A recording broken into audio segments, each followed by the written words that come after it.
Hi everyone, math tips के online coaching platform पर आप सबका स्वागत है।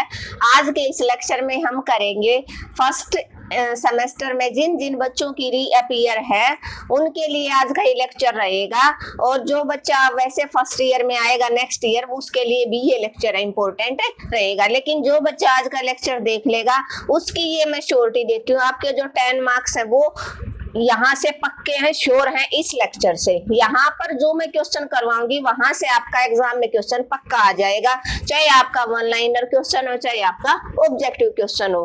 तो 1 मार्क्स के जितने क्वेश्चन बन सकते हैं वो सारे इंपॉर्टेंट क्वेश्चन आज के इस लेक्चर में हम डिस्कस करेंगे। तो आप जल्दी से जल्दी सेशन को शेयर कर दीजिए, और जो बच्चा चैनल पे फर्स्ट टाइम विजिट कर रहा है वो चैनल को सब्सक्राइब कर ले ताकि उसको आने वाली हर वीडियो का नोटिफिकेशन वो मिलता रहे, अदरवाइज उसको शॉर्ट का नोटिफिकेशन वो नहीं मिलेगा। हम शुरुआत करते हैं क्वेश्चन नंबर फर्स्ट से, और क्वेश्चन नंबर फर्स्ट आपका रहेगा, मैंने आपके लिए बता दिया था कि कौन कौन सा क्वेश्चन है, कौन कौन सा चैप्टर आप कितना पढ़ो कि आपका जो पेपर है वो क्लियर हो जाएगा। तो फर्स्ट क्वेश्चन है कॉम्प्लेक्स नंबर से कि the value of iota is, iota की जो वैल्यू है कॉम्प्लेक्स नंबर में वो क्या रहेगी। ऑप्शन ए आपको पता है 1, ऑप्शन बी है -1, ऑप्शन सी है आपके पास √-1, और ऑप्शन डी है आपके पास 0।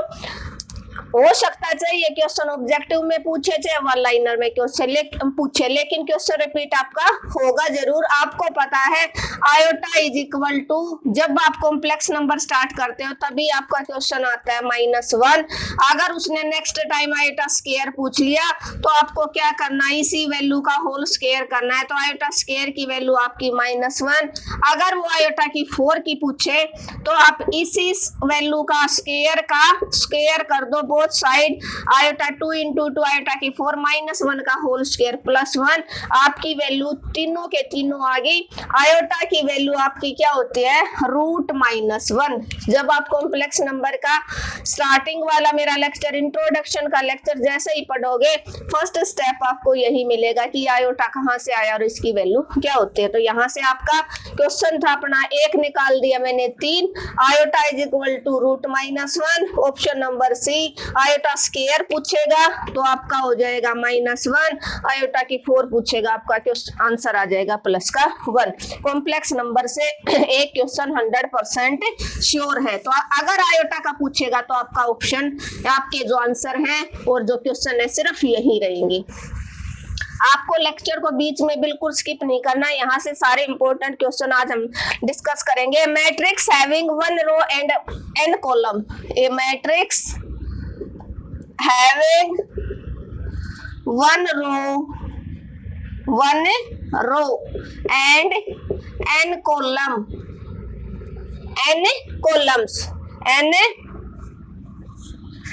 columns, उसको आप क्या कहोगे, इज कॉल्ड, उसको क्या बोलोगे आप बताओ।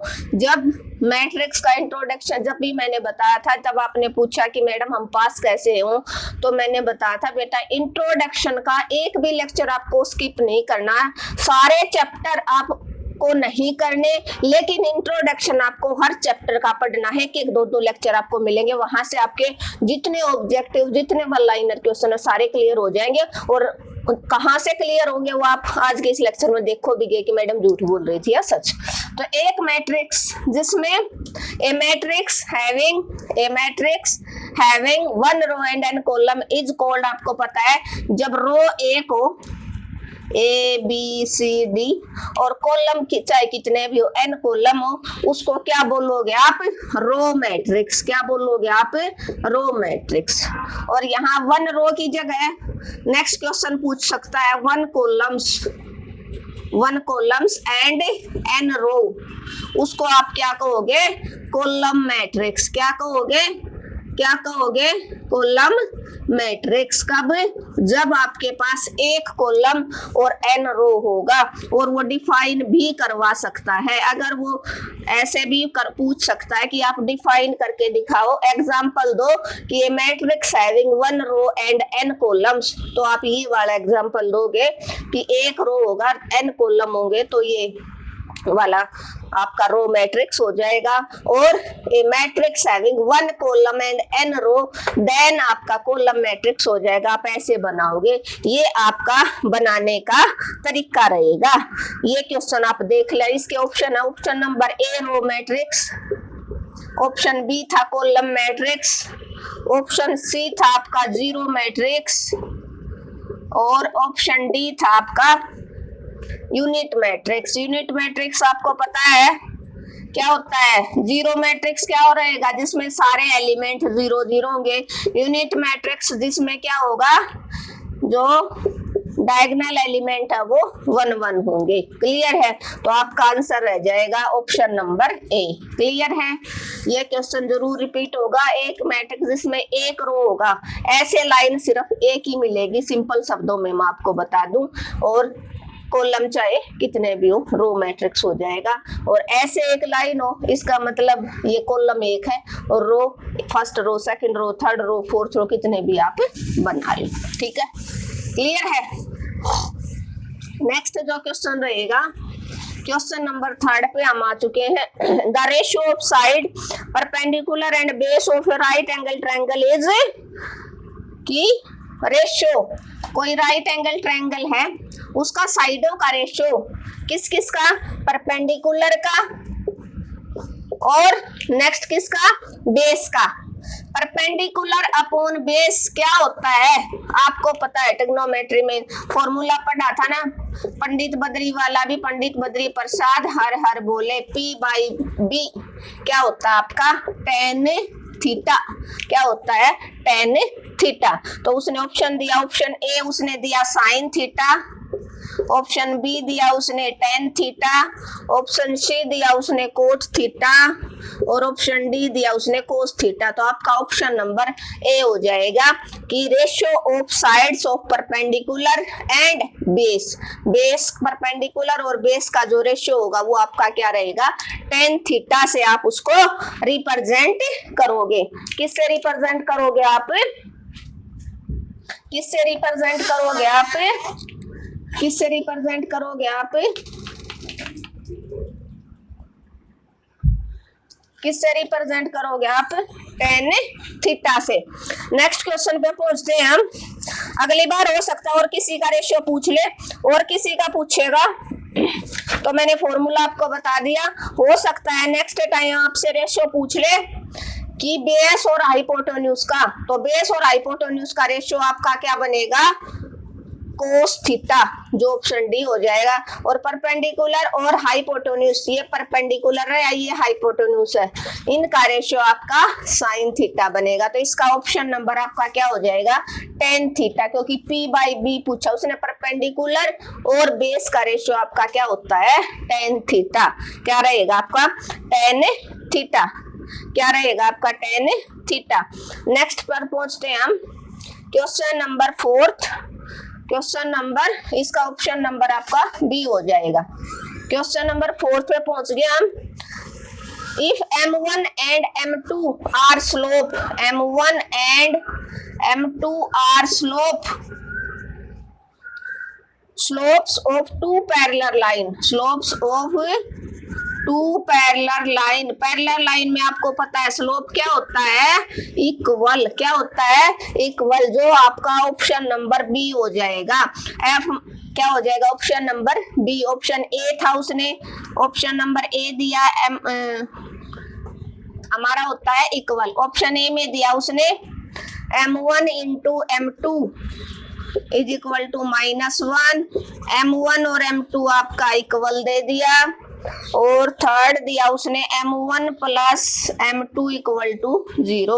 तो जब भी दो स्लोप हैं, पैरेलल लाइन है, दोनों का स्लोप इक्वल है, तो आपको पता है क्या होता है, वो पैरेलल लाइन में स्लोप इक्वल होता है।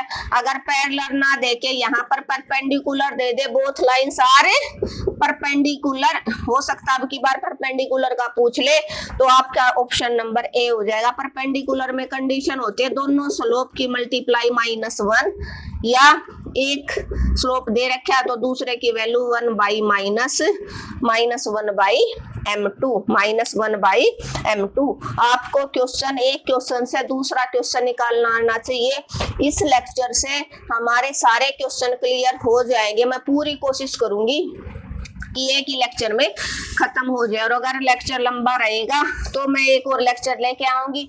फिर आपका इन दोनों क्लासों से आपका, ये मैं श्योरिटी देती हूँ, आपके 10 नंबर है वो नहीं छूटेंगे। इसी क्लास से आपके 10 नंबर बन जाएंगे। नेक्स्ट है सर्कल की इक्वेशन दे दी उसने, x² + y² = 1।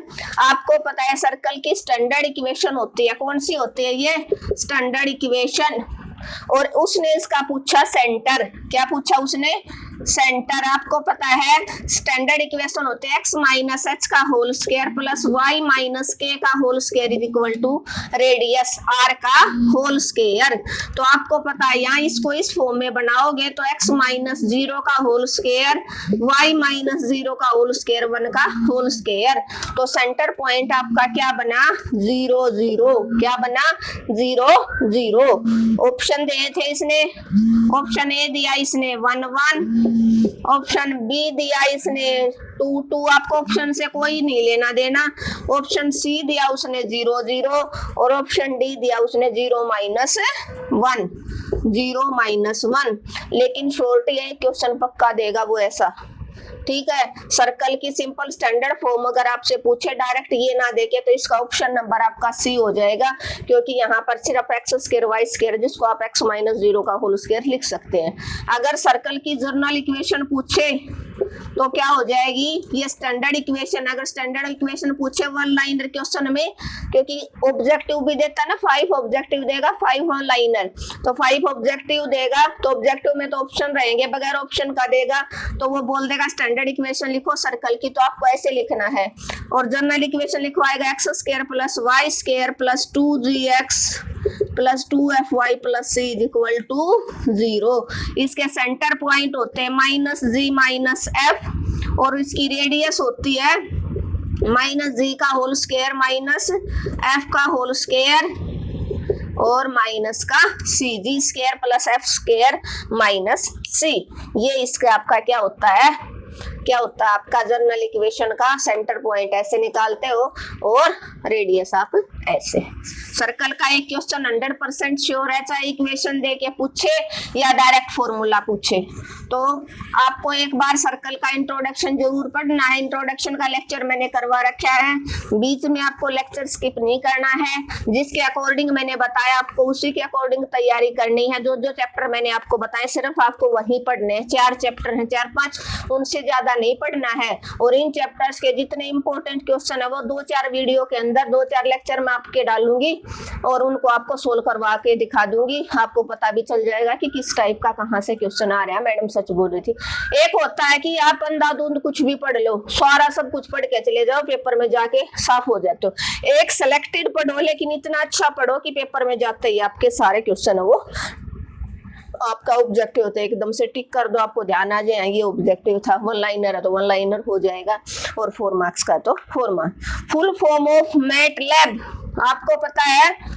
मैटलैब की फुल फॉर्म क्या होती है?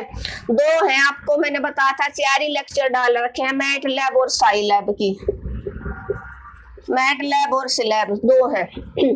मैटलैब और सिलैब के 4 लेक्चर है, सेकंड सेमेस्टर 4 लेक्चर है सिर्फ। उनको मैंने 5th यूनिट स्टैटिक्स के साथ प्लेलिस्ट में डाल दिया है। 4 लेक्चर आप जरूर देख के जाएं, वहां से आपका फर्स्ट सेम में भी क्वेश्चन बन जाएगा, सेकंड में भी। तो मैटलैब का मैट्रिक्स लैबोरेटरी क्या हो जाएगा? क्या होती है फुल फॉर्म? मैट्रिक्स था ना इसके अंदर, इसने बताया मैट्रिक्स लैबोरेटरी, मैथ लैब और मेटल लैब या मटेरियल लैब। तो मैट्रिक्स लैबोरेटरी क्या हो जाएगा? Matrix laboratory. और अगर वो पूछे साइलैब या सिलैब तो साइंटिफिक लेबोरेटरी क्या हो जाएगा, साइंटिफिक लेबोरेटरी।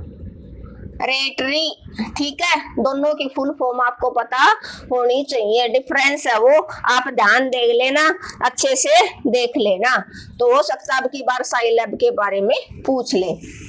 ठीक है, नेक्स्ट जो क्वेश्चन है हमारा वो अपना बनता है ऑब्जेक्टिव क्वेश्चन है, modulus of z is equal to 1 plus 3 iota. इसका आपको मॉडुलस निकालना है कॉम्प्लेक्स नंबर का। तो आपको पता है मोड z ऐसे रिप्रेजेंट करते हो, क्या हो जाएगा, रियल पार्ट 1 है उसका होल स्क्वायर और इमेजिनरी का होल स्क्वायर, 1 प्लस 3 का whole square 9, mod z is equal to क्या आ जाएगा, रूट 10। या तो वो मॉडुलस पूछेगा या इसका कॉन्जुगेट। अगर बात कॉन्जुगेट की करते हो तो 1 प्लस 3 आयोटा का कॉन्जुगेट, मतलब जहां जहां आयोटा होगा वहां साइन चेंज हो जाएगा, रियल नंबर के ऊपर कोई इफेक्ट नहीं पड़ेगा, कॉम्प्लेक्स नंबर का साइन आपका चेंज हो जाए, सॉरी इमेजिनरी नंबर का साइन चेंज हो जाएगा, तो रूट 10।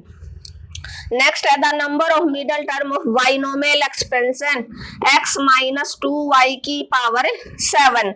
इसके अंदर आपको क्या निकालनी है, नंबर ऑफ टर्म। आपको पता है नंबर ऑफ टर्म निकालने के दो फॉर्मूले हैं, पक्का क्वेश्चन बनेगा यहाँ से। Number of term if n is odd तो दो नंबर ऑफ टर्म बनेगी, n plus 1 by 2th term and n plus 3 by 2th term. कौन कौन सी होंगी, n plus 1 by 2th term और n plus 3th by term. ये आपका फॉर्मूला रहेगा। n आपका है 7 जो ओड है, तो 7 प्लस 1 बाई 2th और 7 प्लस 3 बाई 2th मीन्स 7 और 1 8 को 2 से डिवाइड करोगे 4th टर्म, और ये 7 और 3 10 को 2 से डिवाइड करोगे तो 5th।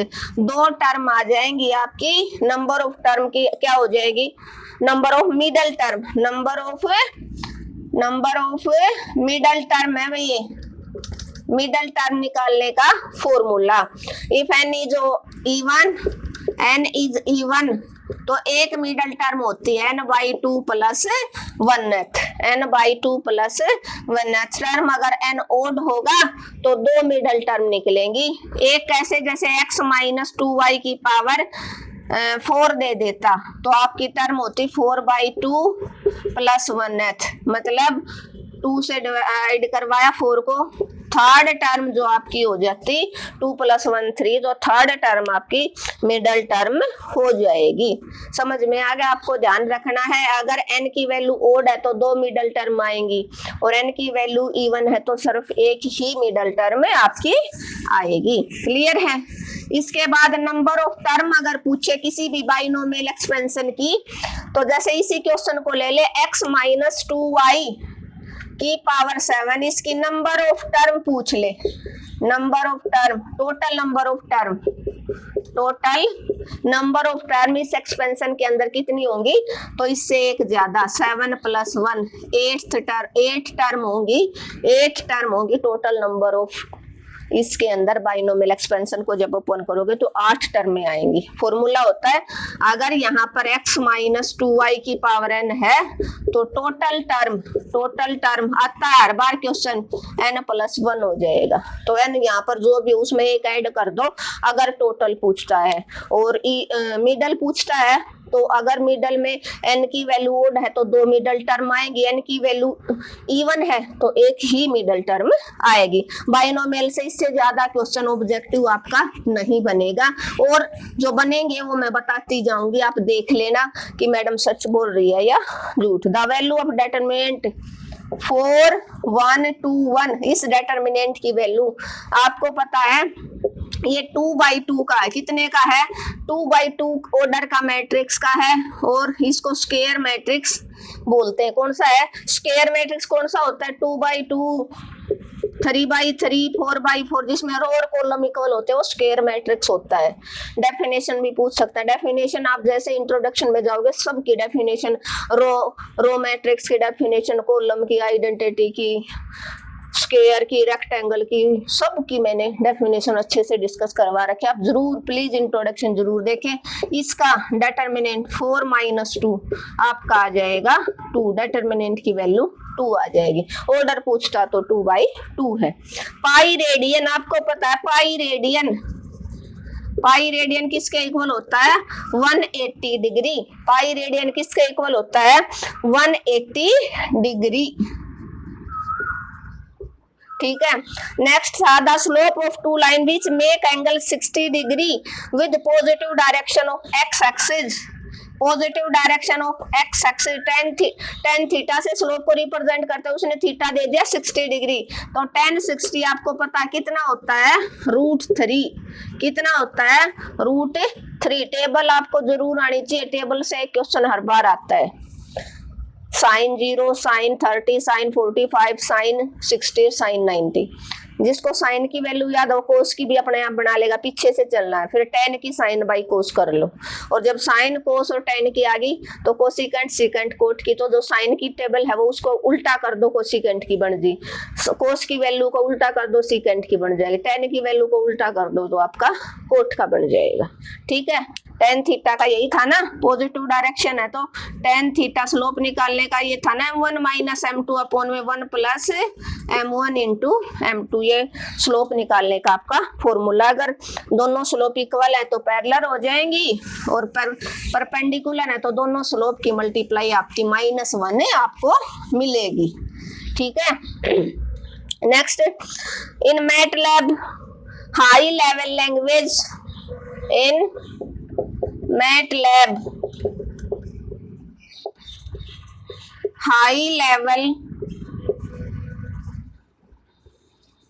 high level language is written in C++, और थर्ड उसने दे दिया। और कौन सी होती है? जावा होते हैं या फोर्ट्रान? जावा होती है या फोर्ट्रान?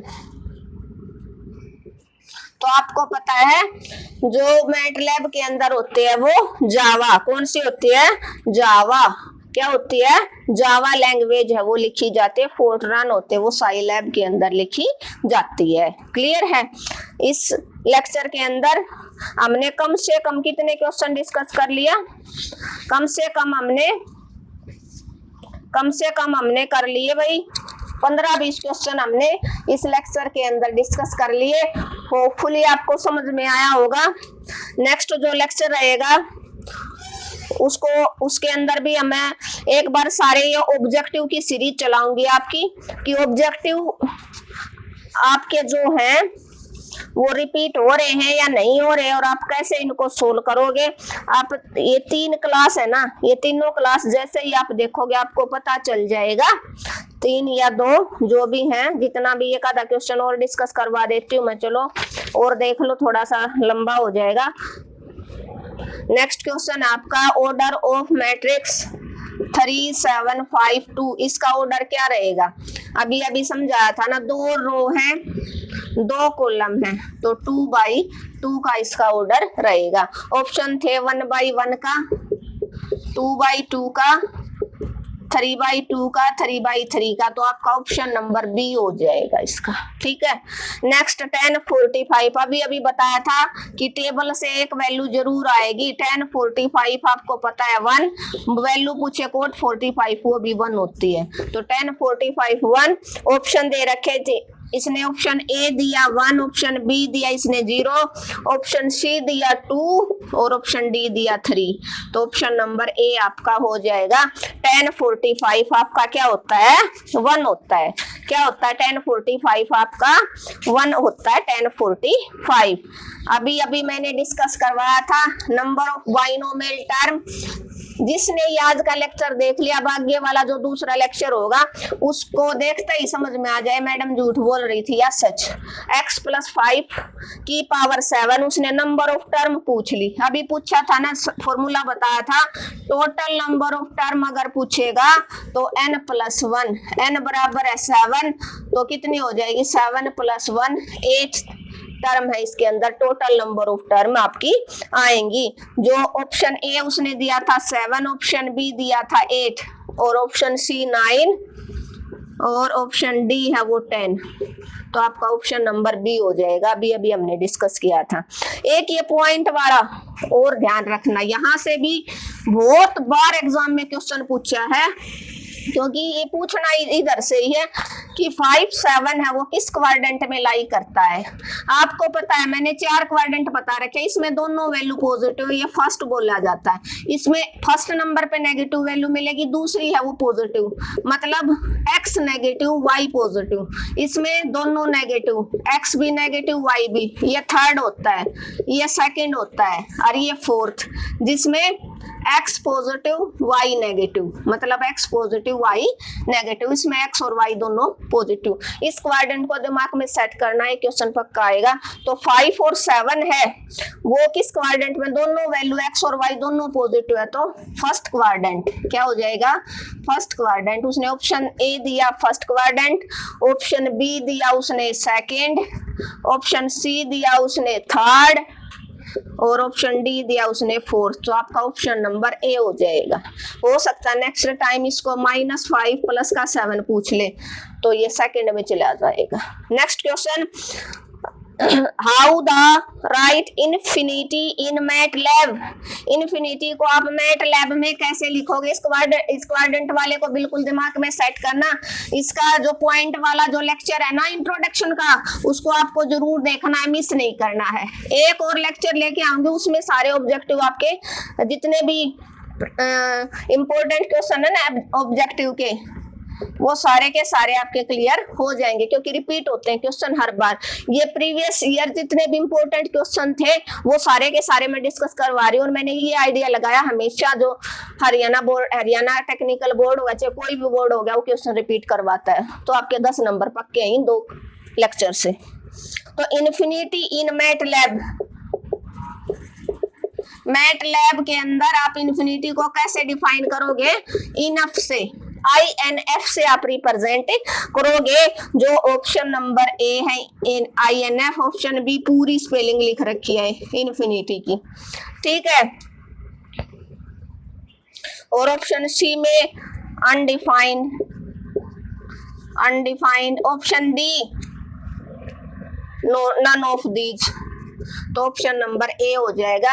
इन्फिनिटी को चाहे मैटलैब हो चाहे साइलैब, दोनों में INF से ही रिप्रेजेंट करते हो। अगले में पूछ लिया मॉडुलस ऑफ 3 + 4 आयोटा, अभी डिस्कस किया था ना, तो 3 + 4 आयोटा का मॉडुलस हो जाएगा। यहाँ पर x + आयोटा y का जब आप मॉडुलस निकालते हैं तो फॉर्मूला होता है x का स्क्वायर प्लस y का स्क्वायर, रियल पार्ट का प्लस इमेजिनरी। रियल है 3, इमेजिनरी है 4, 3 का होल स्क्वायर 9, 4 का 16, √25 आपका आंसर आ जाएगा 5। जो आपके इसके अंदर 3 ऑप्शन दिए थे, कई बार ऑप्शन दे देगा कई बार नहीं देगा, 1 लाइनर में नहीं क्वेश्चन को वो रिपीट करके पूछता है। 3, 4, 5 और 6, तो आपका ऑप्शन नंबर सी हो जाएगा 3 + 4 आयोटा का मॉडुलस। इसी का कंजुगेट पूछेगा तो मैंने बताया था 3 - 4 आयोटा, क्या हो जाएगा 3 - 4 आयोटा। क्लियर है? तो होपफुली आप सबको क्लियर हो गया होगा और समझ में भी आया होगा। बस एक लेक्चर और लूंगी, उसके अंदर मैं आपके सारे ऑब्जेक्टिव क्वेश्चन है वो करवा दूंगी। करवा तो मैं इस क्लास में भी देती, लेकिन आप सबके लिए लेंथी हो जाएगा। आप सब है वो ज्यादा बड़े लेक्चर को नहीं देखते, लेकिन आपको ये लेक्चर छोड़ना नहीं, इसको 3 या 4 टाइम्स देखो, आपको पास होना। पास होने के लिए 10 नंबर आपके आगे तो 20 नंबर तो चाहिए, 2-4 क्वेश्चन और होए आप पास हुए। Thank you everyone. अगर आपको आज का लेक्चर अच्छा लगा तो आपको क्या करना, आपको अपने चैनल को ज्यादा से ज्यादा शेयर करना है। एटलीस्ट भैया आपको 10 स्टूडेंट के पास शेयर करना है। जितने भी रीअपियर वाले स्टूडेंट है पूरे हरियाणा में सबके पास पहुंचा दो, सबकी हेल्प हो जाएगी।